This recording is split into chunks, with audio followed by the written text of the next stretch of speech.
Hey everyone, it's Amy from Cohuna here, bringing you episode 27 of Lunchtimes with Locals. It's our video series that we do at 1 p.m. live on Facebook every week during my lunch break from my normal work. So you can probably see that I've got a special guest here who I'll introduce in a second. I just want to make sure that we're coming through loud and clear. I tried something new today, which was like a set reminder for going live.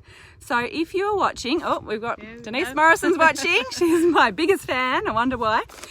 Give us a like, give us a wave, and tell us where you're watching from and what the weather's like where you are, because I'll tell you what, it is winter, but it is absolutely divine here in Cohuna. So we'll just wait for a few more people to come on, and I'm just going to do a quick few Cohuna announcements because we've got a bit on, which is great. I wanted to remind people that next Friday is the first Friday of the month, and that is when we do our special Lunchtimes with Locals, and it's called the Small Business Shout Out. And instead of me interviewing someone, we invite small businesses to submit their own video between 30 seconds and 2 minutes, just because that's easiest for us to upload and email to each other. And you can announce your business. You can tell us if you've got any specials, if there's any changes, if you've made a pivot during COVID. Everyone is welcome to submit a video, even if you've already done it before. We had 7 videos submitted last month in June, which was amazing, and we got a lot of great feedback on that video. So we often have about 1,000 to 2,000 people watch these videos, so it's a really fantastic way. Oh, sorry.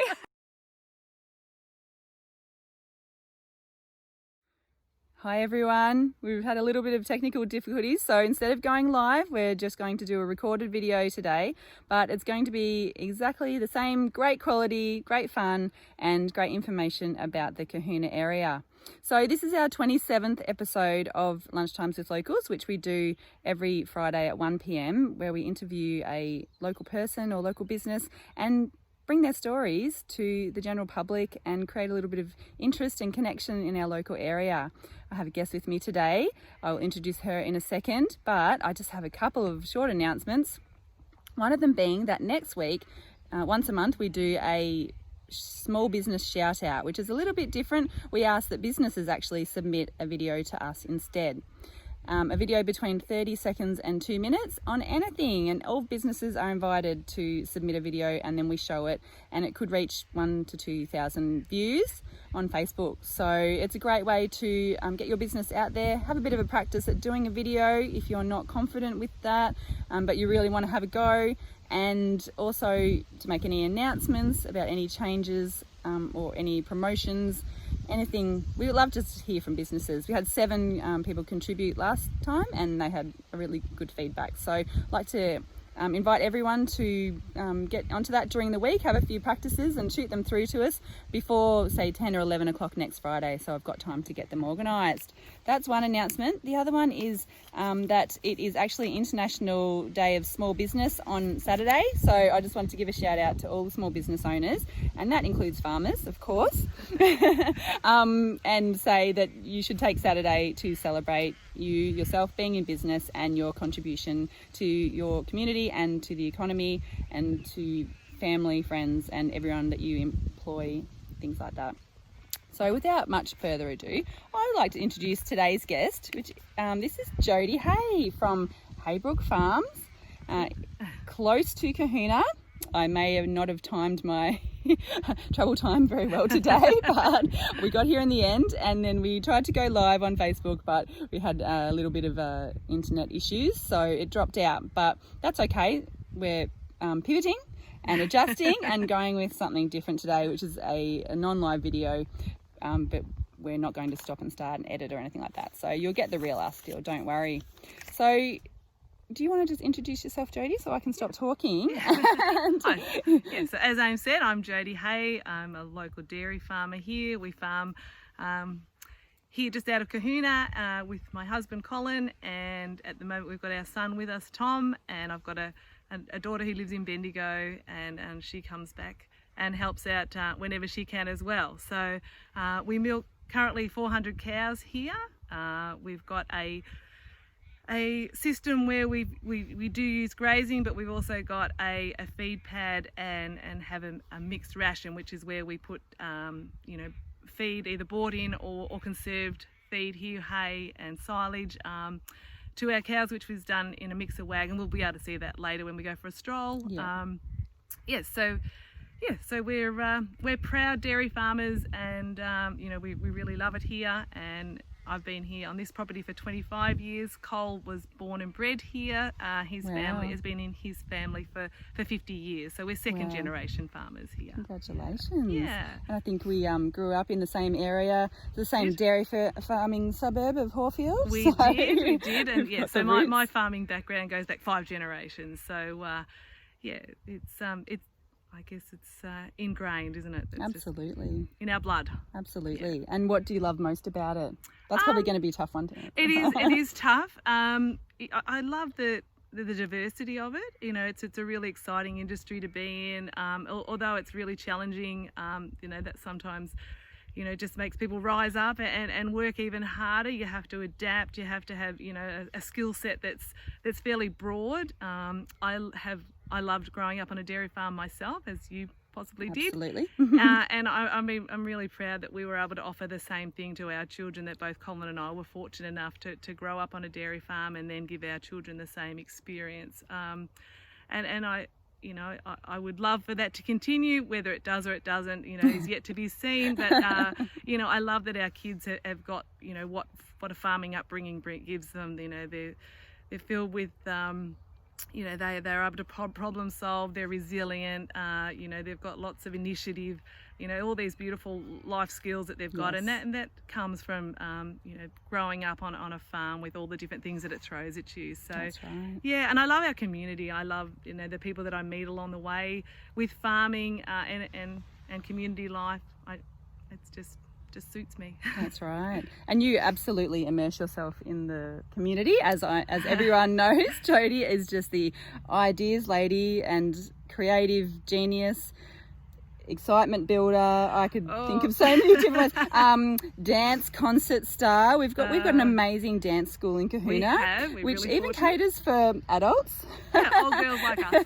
And they are the absolute stars of the show every year at the big dance concert for Pro Rock Dance. So we've enjoyed seeing Jodie at those events too, haven't we? We've even got a tractor coming along here. Look. Oh no, it's not. Give us a wave. Hi, Tom. If you can see. And we had a fuel truck before, and we've had it all. We might go for a walk shortly and see the cows as well, because I think that's what everyone will be hanging out for. Unfortunately, we haven't got any questions coming through, which is sometimes what we have, but we'll make do with it. We'll walk and talk. We're walking through Jodie's beautiful garden and out towards the farm. How lucky are they to have this in their backyard? Try not to trip over. I've got another tractor coming here. Yeah. See, it's not just about milking, peoples. Certainly not. That's one of the big misconceptions of dairy farming. I think if you're not milking, then you're not doing anything else. But there's always plenty to do. And we're really changing at the moment from a pasture system.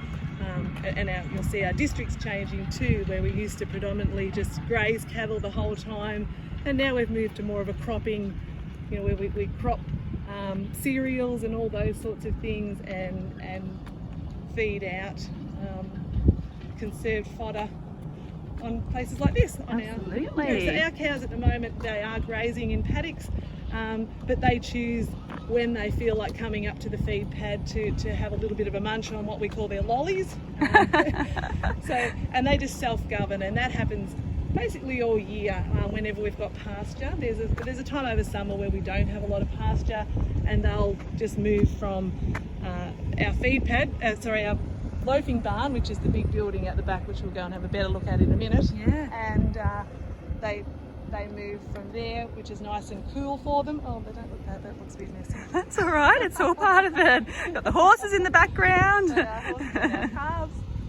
That's great. I just want to get the whole 360 of it, because it's just, I think a lot of people who haven't been to a farm, even locals, sometimes people, they just have never been to a farm before. So it just gives you the perspective of what a big business it actually is and how much actually goes into it all behind the scenes. I guess that is one of my passions, and there really is a bit of a disconnect between people as to, you know, people aren't fortunate enough to have a connection to farms anymore, and I think that's a real space as a community. We can I think we can grab that and become part of the solution there. I'd love to have you know, paddock to plate involved in our education system again, where city children get and country children get the opportunity to come and see, you know, where their food and fibre is produced, because I think that's really lacking at the moment. And, you know, once this COVID thing's over, I think there's a real opportunity for business and our community to embrace that and become part of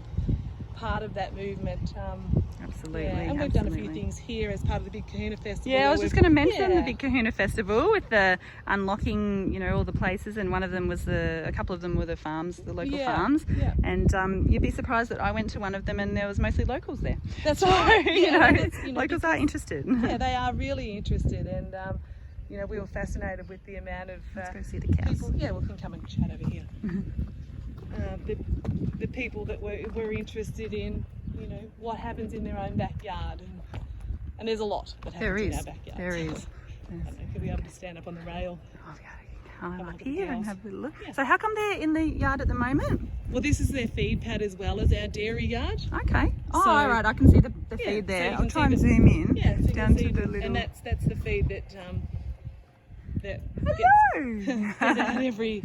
So they can sort of day. come down here whenever they want. Yes. And then some of them might just hang out here until they get milked, or some, but most of them will either go back and at night, and even during the day, we have the Loafing Barn open, and they can just go and sit in there. That's more like their lounge room. It's a lovely big soft. I like your analogies. The lollies and the lounge room. Well, we call it sort of the resort, and this is the buffet. It is the buffet. and when they go down to the paddock, it's like, you know, the field trip for the resort, and then they've got the apartment, which is the big Loafing Barn. Oh, that is hilarious. And this is your old dairy. That's our old dairy. Yes. So when we see the big dairy, it's going to be quite the comparison there over in the background. All right, so we're at the other end of the buffet here, and these girls are so interested in what we're doing. So Jade, tell us a little bit more. What type of cows have you guys got, first of all, because there are obviously different types of cows. There are different types. Yeah, just a little bit about the whole producing milk cycle and things that people don't know. So yeah, as I said, we milk, our biggest numbers are around 400 cows, and we've got a mixed herd, as you can see. We've got our little brown girls here and there, our Jerseys, and then the black and white ones are our Friesians, and then you'll see some which are a blend of both, and they're our crossbreds, which are Jersey and Friesian crosses. So we milk 400, and usually in a year they average around about 9,000 litres each. Wow. 9,500 this year. So, which is a lot of milk. When you think about it, in 2 litre bottles. Absolutely. Yeah. So milking twice a day. Milking twice a day. And how much on average do you think a cow produces? Yeah. I know they're different. They're averaging at about 30 litres, so that's the whole herd. So we've at the moment got some that are being nearly at the end of their lactation, which means they're nearly ready to go on their maternity leave. Yep. And we've got some that are already doing that, so they have 2 months off. While they get ready to have their babies, and then we've got others that are being joined, which means that they're getting in calves. So we calve twice a year. Oh, that was going to be my next question. Yeah. You've got the 2 cycles of calving. Yes. So that's twice a year we have calving. So there's always something going on. You're either joining or drying off, and there's always different things happening around. Absolutely. And then you've got to throw in hay season and all the other... and calf rearing. So by calving twice a year, you're basically rearing little calves all year. All the time. Yeah. Absolutely. Look at them, they're so interested. Yeah. So they all line up here and yes, they walk up there, and you've got a rotary dairy. Yep. So we'll go over there and have a little bit more of a look, see if we can So see this in there a feed bit. pad, we changed that at milking time, and it becomes our yard. The yard, and the cows all go in there. Yeah. So line up. That's our... sorry, I'm in your face. No, you need to hop in there a bit more. Talk here. Yeah. Yeah, so the A bit cows hard to see, but we It can, is yeah, a the little bit cows dark. walk in there. in here, Yep, one at a and- time. and the rotary moves around, and we have somebody at put on, which is where you put the machines on. The cows milk out, and we've got automatic takeoff, so they're Oh, like great. little robots, and Yep. and the So they get taken off they there. get taken off. So there's and- not necessarily a person standing there. We do, because we, Yep. this is where people check that You like everyone's to been observe milked them, out, and- and yeah. that they get their teat spray put on to make sure the cows stay healthy. Yes. So yeah, we've got a gorgeous team of people who help us do what we do. As I said, Tom's one of our full-time employers now, and he's been here for 6 months. And we've got 4 others who come in and help me milk mainly. Yeah. And then they also milk together, which allows us some time off, which is lovely. And they've been with us a long time, so they're a really important part of our little team. Your staff, your Yes, employees, and keeping it going. And there's the silos, and so what goes in those? So we have wheat or barley. It's barley at the moment, and that gets fed. So there's in all here these to the systems Yes. and technology and Yes. everything in here. Yes, so that gets fed while the cows are being milked. So they get fed while they're out here. They get fed in the paddocks, and they get Talk fed. about getting fed. Yeah, they get fed. That's And what's if- coming through to me at the moment. You girls are lucky. They are. Lots of options there. So So, Fantastic. and we use a nutritionist. So it's all it's not as easy as popping them out in the paddock, or giving them a bit of hay. We have a nutritionist who works with us. yeah. On a monthly basis, comes in and adjusts their diet depending on what's happening Yeah. in their lactation, what's happening with our feed sources. So out there, what you're looking at there, this is the feed mix, the mixer wagon, Yep. and that mix has to be done every day, twice a day, sometimes 3 or 4 times a day, depending on how much we're feeding and how much pasture's available. Yeah. And so that's what our nutritionist helps us with. What we put in there, what goes in and what comes out, and Yeah. and over there you'll see our that's some of the stored silage, whether hay. that's maize or which we grow in the summertime, and that what the boys are busy doing there with the tractor going back and forth is getting those feed pads ready for the next lot of silage, which is hopefully going to be huge this year. Yes, yes. Hopefully going to serve a lot of fodder this year. And there's your veggie patch. Oh You yes. mentioned when I got here that I had my work high heels on, so I had to change into these work boots, and Jodie's got hers on too. But what stood out to me actually while we've been talking, and I'm sure everyone else as well, just food. Yep. And a lot of people probably assume that cows just go out into a paddock and eat grass. So how come that doesn't happen anymore, Jo? Well, that doesn't happen all the time here at the moment, just with our changing water security and availability. There's been a lot happen in that space in the last really 20 years, but mainly in the last 10. We've seen our dairy systems change for predominantly grazing, where we irrigated pastures basically all year round, changing to more of an annual system where you water pastures up in the autumn to grow over the autumn, winter, spring, and then in summertime we basically feed our cows. This is our system, and a lot of other people are changing to that system as well, where we feed on the feed pad, and hence the building of this big guy Look here. at it. I have never seen a shed this big in real life, I don't think. Yeah. So this is the lounge room? This is the lounge Right, room, but yeah. also known as? The loafing barn. The Loafing Barn, Yeah. right. And how many farmers would have, would most farmers have one of these, or people This moving to it? Seems to be more of a movement to Yeah. it. We built this in 2017. Right. It was after a really wet 2016, Yeah. but really it's really an extreme weather shed is what we Yes. use it for.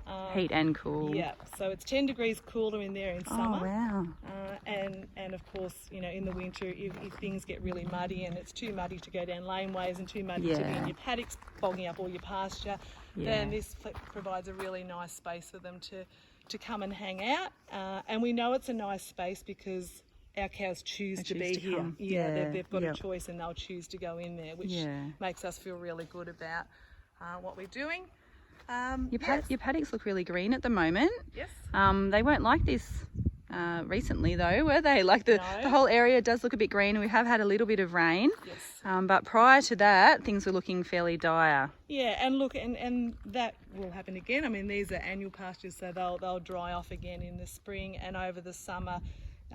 There's not a lot of us who can afford to pay for water to grow grass in the summer anymore, just with, with what's happening with our water security and with the Murray-Darling Basin Plan, which has had a really big impact on our region, on our farms. And when you affect our farms, you affect our community and the businesses within it. True.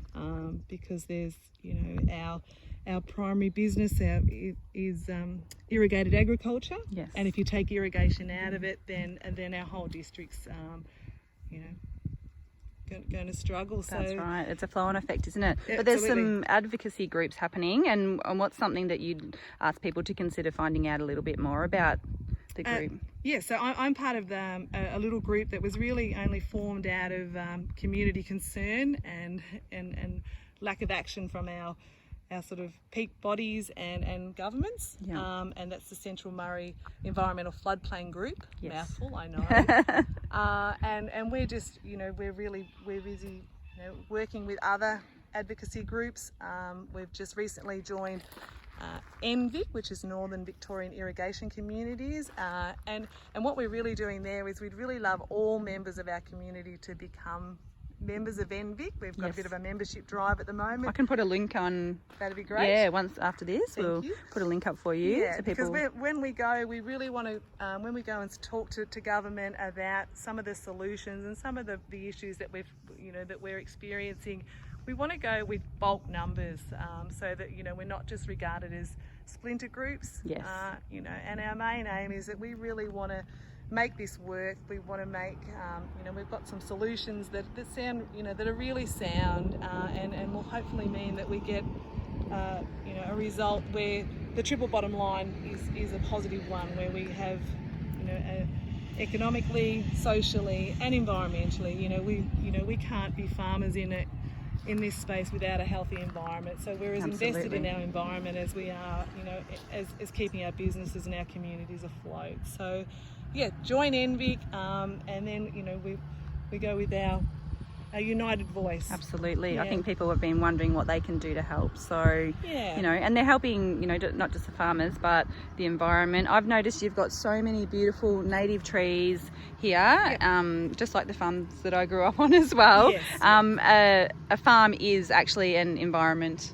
For sure, and we really itself. need to, that's one of our big pushes, is that actually hasn't been acknowledged in any of the Murray-Darling Basin Plan. And our farms are micro wetlands, and collectively they actually form the biggest wetland in Victoria. That's right. So we'd love to work more with authorities. How do we make our environments better? How do we enhance them? So and there's lots of things. It's tree planting, it's wetland restoration, and whilst continuing them as productive farms. They're Finding that balance I between think the so. two. Just acknowledging them as ecosystems for lots of native fauna and flora. Absolutely. Yeah, So busy out here. it is Bustling.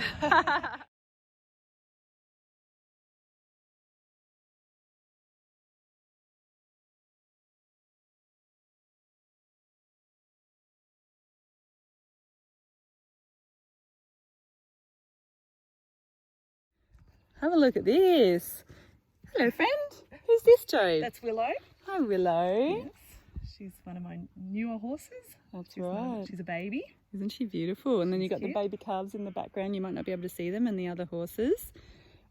Okay, come in shot though, because I want you to tell a funny story. Our little birdie told me that you have a gumboot story to tell, where you might have got up one day and put your gumboot on and got a bit of a surprise. Oh, yes. Yep. And Mum will die that ever happened. I did get up one morning and put my foot in a gumboot full of a black snake, a red-bellied black snake, which... My God, I just can't imagine. I Yep, could never get over that. No. I could never wear gumboots again. And my cousin said, I can't believe you of all people did that, because your mum was the one that always said, make sure you shake your gumboots. And Yeah, and keep them standing up. And of course, I obviously did neither of those things. Anyway, all good. That would have Snake been... and person unharmed. Oh my goodness.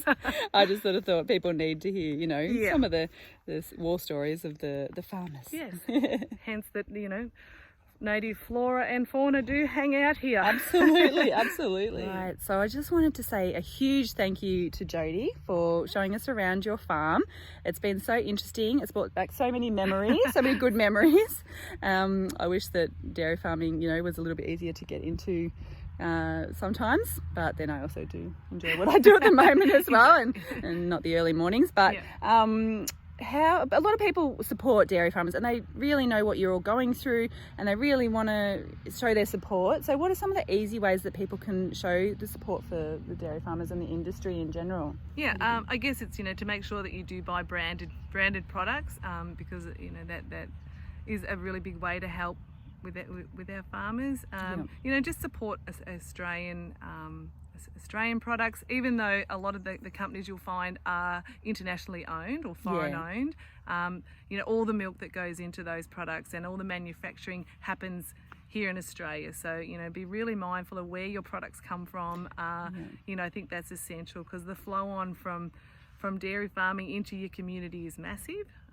We you know, it's one of the biggest flow on industries, as you've seen today. You know, there's so many fringe businesses that hinge on you know, productive, profitable dairy farms. So you know, it's essential that we keep doing that, and we you know, if we continue with the decline of dairies in Australia, then we will be importing you know, a lot of our food stuffs, and I think, you know, we produce some of the healthiest, you know, the most beautiful produce in the world under the, you know, the strictest both animal and human, you know, welfare standards. And I think we need to be really proud of that and make sure it continues, because without it, I mean, you know, we've seen how quickly things can change, and you know, complacency around food security, you know, by making it here in Australia, and we know that it's the best quality, and that you know, it'll always be available. So that's right. I think we've experienced that recently, and I think we have. A few people have had a good think about where everything actually comes from. So if we can show our support to the dairy farmers, educate yourself about the water issues at the moment, and perhaps don't just think, oh, it's the drought and we can't do anything about no rain. Find some reputable sources and talk to people.